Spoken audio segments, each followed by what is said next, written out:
विद्रोहियों के हाथ एक ऐसा हथियार लगा है जो दुनिया के सबसे एडवांस और खतरनाक फाइटर जेट F-35 पर भी भारी पड़ रहा है।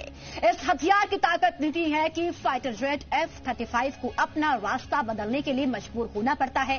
कहां से आया हूती विद्रोहियों के पास ऐसा एयर डिफेंस सिस्टम जिसकी रडार F-35 को भी कैच कर उसे मार गिराने में सक्षम दिख रही है?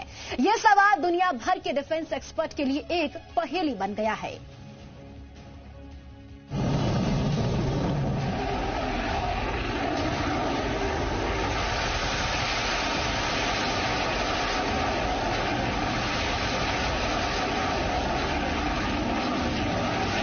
दुनिया के सबसे एडवांस माने जाने वाले अमेरिकी fighter jets F-35 stealth fighter.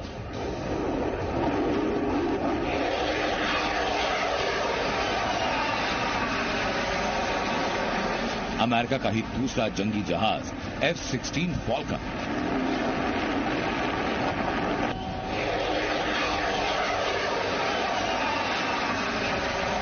दुश्मन का दिल दहलाने वाले अमेरिका के दोनों फाइटर प्लेन्स यमन विद्रोही हूती की मिसाइल के सामने टिक नहीं पाए, मजबूर हो गए, रास्ता बदलना पड़ा।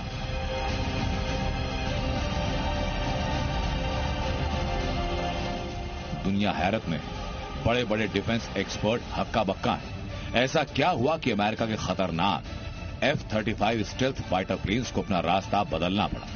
हूती विद्रोहियों के हाथ ऐसा कौन सा हथियार लग गया जिसे देख F-35 ने हमला कैंसिल कर दिया?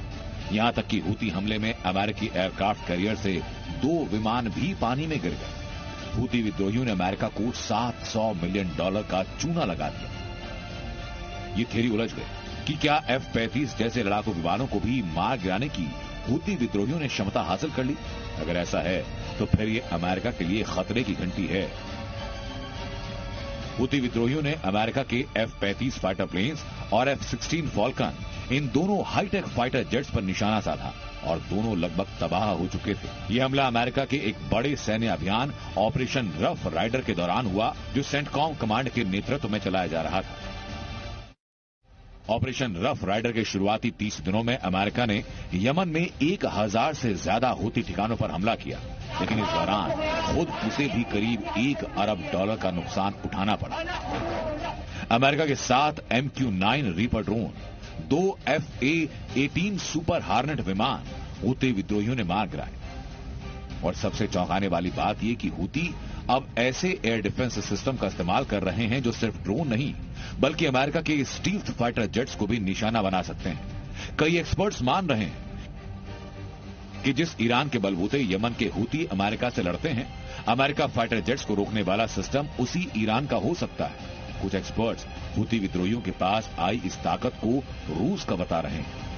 F-35 और F-16 फॉल्कन का रास्ता रोकने से पहले हूती विद्रोही सस्ते मिसाइल और ड्रोन से इजराइल और लाल सागर में कार्गो जहाजों को निशाना बना रहे थे, लेकिन अब हूती विद्रोहियों ने अमेरिकी एयरफोर्स को टेंशन में डाल दिया। हालात की गंभीरता को देखते हुए 5 मई 2025 को व्हाइट हाउस ने ऑपरेशन रफ राइडर को तत्काल रोकने का आदेश दिया। ओमान की मध्यस्थता से अमेरिका और हूती विद्रोहियों के बीच एक अस्थायी युद्ध विराम का समझौता हुआ, जिसमें दोनों पक्ष एक दूसरे पर हमला नहीं कर रहे। हालांकि ये भी साफ नहीं कि अगर हूती फिर इजराइल पर मिसाइल हमला करते हैं